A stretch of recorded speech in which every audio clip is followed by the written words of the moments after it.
My key still turned in the lock, the same as always.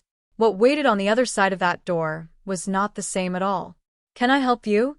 a man I'd never seen before asked, standing in my own living room in his socks, a woman beside him holding a mug I recognized as my own.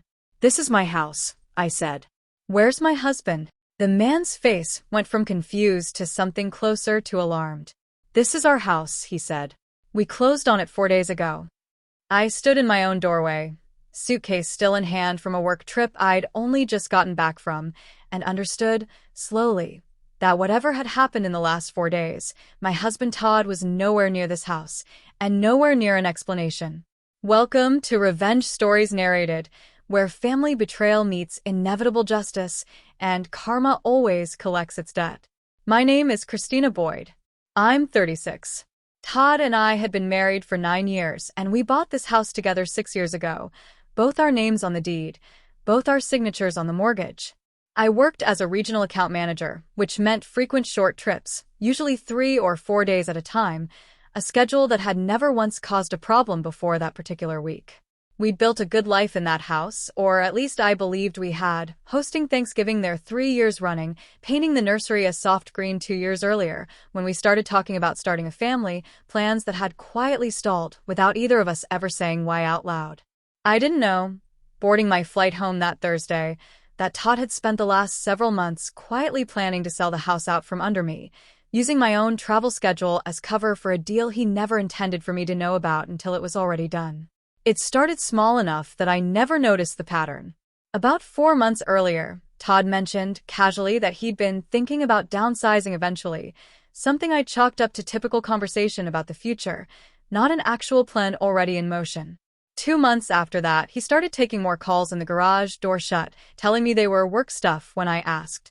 Looking back, I remember him mentioning once that he'd run into an old coworker for coffee, someone I never met and never thought to ask about again. A small detail that meant nothing to me at the time, and everything once I finally understood what it actually was.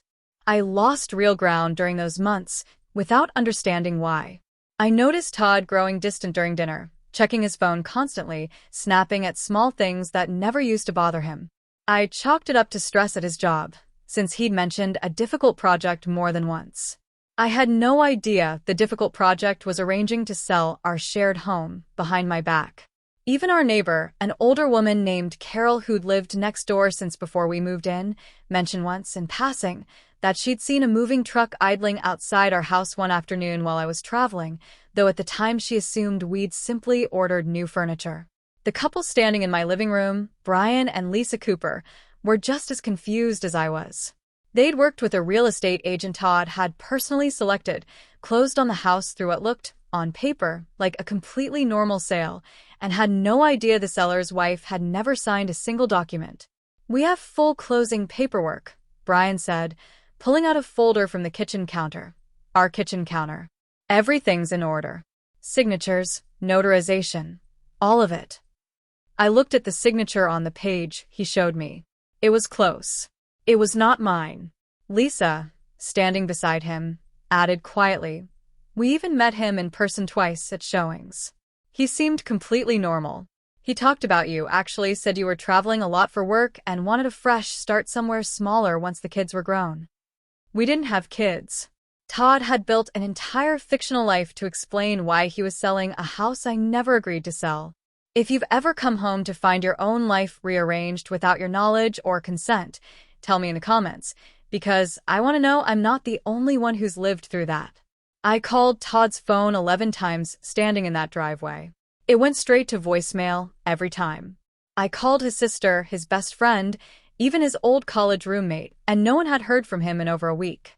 I didn't stay in that house, obviously, since it currently belonged to 2 strangers who seemed as unsettled by the situation as I was. I sat on the edge of that hotel bed that first night, replaying the last several months in my head, wondering how many of our conversations had been real and how many had simply been Todd managing me the same way he'd managed the Coopers, carefully, with just enough truth mixed in to keep anyone from asking too many questions. The next morning, I called a real estate attorney, a sharp, no-nonsense lawyer named Rebecca Iverson, who'd handled property disputes for over a decade. "Send me everything you have," Rebecca said. The deed, the mortgage documents, anything with your name on it. I emailed her copies within the hour. She called back 2 days later, her voice careful. Christina, your name is on the original deed as a joint owner, she said. Which means any sale requires your signature by law. If that signature on the closing documents isn't yours, this sale is invalid, regardless of what the Coopers believed when they bought it. Then how did it close at all? I asked. Someone forged your signature and had it notarized, Rebecca said. Which means we're not just looking at an invalid sale. We're looking at fraud. It was during that same week that I finally understood where Todd had actually gone and why. Rebecca's investigator traced the sale proceeds, nearly $300,000, to an account opened only weeks earlier under Todd's name alone. From there, the money moved twice more before landing, finally, in an account linked to a woman named Priya Sandhu, someone I'd never heard of in 9 years of marriage, but who, it turned out, Todd had been quietly seeing for the better part of a year. He hadn't just sold our house without telling me. He'd sold it to fund a new life with someone else entirely, timing the closing for a week he knew I'd be away, hoping to be long gone with the money before I ever noticed the locks hadn't changed simply because there hadn't been time to change them yet. Rebecca later told me this kind of timing wasn't accidental at all, that people planning this sort of exit almost always count on a narrow window between closing and discovery, and Todd had simply miscalculated how quickly a returning wife with a working key could unravel it. I didn't chase after Todd.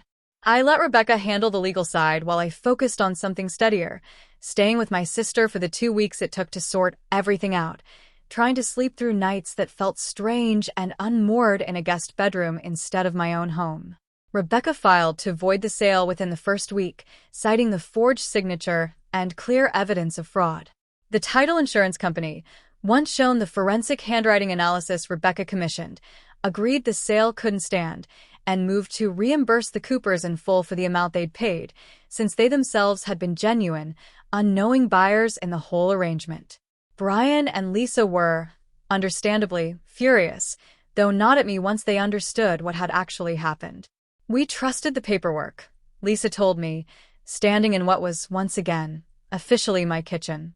We had no idea any of this was even possible. Brian added that they'd already sold their old condo to afford the down payment, and for 2 anxious weeks, they genuinely didn't know whether they'd end up with a house, their old condo, or nothing at all, until the title company confirmed their money would be fully returned. The sale was formally reversed 6 weeks later. Ownership of the house returned fully to me, since the fraudulent transfer had never been legally valid in the first place. Todd, once investigators tracked him down 2 states away, was arrested on charges of forgery and fraud, and the county attorney's office moved forward with prosecution once Rebecca's evidence made the case straightforward. Rebecca told me that cases like this one rarely move that quickly, but the combination of a clear forged signature, a documented paper trail of the money, and cooperative witnesses in Brian and Lisa made it one of the more straightforward fraud filings her office had seen in years.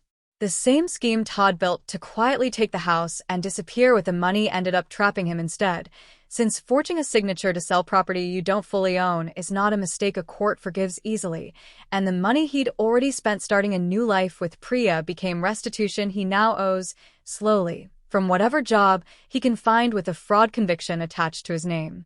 I kept the house. I repainted the master bedroom that spring, a color Todd always hated, and finally replaced the kitchen counter the Coopers had once stood at, confused, holding a mug that used to be mine. I turned the nursery we'd painted 2 years earlier into a home office instead, since some rooms deserve a new purpose rather than sitting empty as a reminder of plans that never happened. Priya, as it turned out, had no idea about the fraud either, and ended the relationship the moment the charges became public record, unwilling to build a life on money that had never actually been Todd's to spend. She reached out to me once, briefly, through a mutual contact, saying only that she was sorry, and that she believed him completely when he told her the house was entirely his to sell. I still think sometimes about that moment in the doorway, suitcase in hand, listening to a stranger tell me this was his house now. My key still worked that day, and in the end, that was the one small detail that mattered more than anything Todd had planned around it. If you've ever had to quietly prove the truth instead of believing whatever explanation you were handed, You already know it works better that way. Subscribe if you want more stories like this one, and tell me down below what you would have done standing in that doorway.